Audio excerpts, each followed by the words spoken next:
আমার নতুন একটি ভিডিওতে সবাইকে ওয়েলকাম। আশা করছি সবাই ভালো আছো। আমার যে আজকের যে ভিডিওটা দেখতে পাচ্ছ, সেই ভিডিওটা হচ্ছে গতকালকের। গতকালকে গিয়েছিলাম আমি মন্ত্রীর সঙ্গে দেখা করব। যার কারণে সময় জানতে শিডিউল নিতে গেছিলাম। তো শিডিউল নিয়ে আসার সময় আমার প্রয়োজনীয় কিছু দরকারি জিনিস দরকার, খুব ইমার্জেন্সি ছিল। তো বনপাড়া বাজারের ভিতর নেমে ভাবলাম যে জিনিসগুলো নিয়ে যাই। তাই বনপাড়া বাজারের মধ্যে ঢোকার জন্য আমি কিন্তু গাড়ির উপর থেকে চেষ্টা করেছি তোমাদের সাথে একটু শেয়ার করার জন্য। গুড়ি, গুড়ি বৃষ্টি, তার মধ্যেও যখন একটু থেমে যাচ্ছে তখন। আর তোমরা দেখবে যে আমাদের এই বাজারটাও কতটা ক্লিন, একদম রাজশাহী সিটির মতো প্রায় অনেক সুন্দর পরিষ্কার।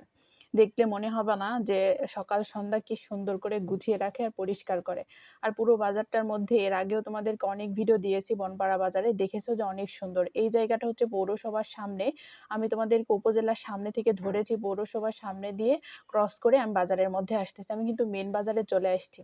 মন্ত্রীর সঙ্গে দেখা করতে গিয়েছিলাম, কারণ আমি নাকি কাউকে শিক্ষা দিতে পারতেছি না, আমি নাকি কারোর জন্য কিছুই করতে পারতেছি না, আমার নাকি কোনো বাপ নাই, আমার নাকি কোনো অস্তিত্ব নাই, আমার নাকি কোনো পরিচয় নাই, আমি নাকি কোনো কিছুই করতে পারি না কারোর জন্য।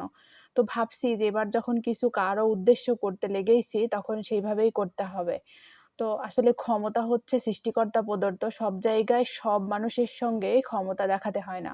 তো আমিও এতদিন দেখাইনি, তো এবার আমার দেওয়ালে পিঠ ঠেকে গেছে, যার কারণে একটু চেষ্টা করতেছি। তো কথা বলতে বলতে চলে আসছি। আমি কিন্তু যে উদ্দেশ্যে বের হয়েছিলাম মন্ত্রীর সাথে দেখা করব বলে শিডিউল নিতে, সেই উদ্দেশ্যটা কিন্তু আমার সফল হয়েছে। আমি কিন্তু ডেট পেয়ে গেছি। আর এখানে প্রয়োজনে বাজার করার জন্য দেখো বাজারের মধ্যে চলে আসছি। বৃষ্টি হওয়ার কারণে বাজারের মধ্যে ঢুকতে একটু কষ্ট হচ্ছে, তারপরেও দেখো বাজারের মধ্যে চলে আসছি।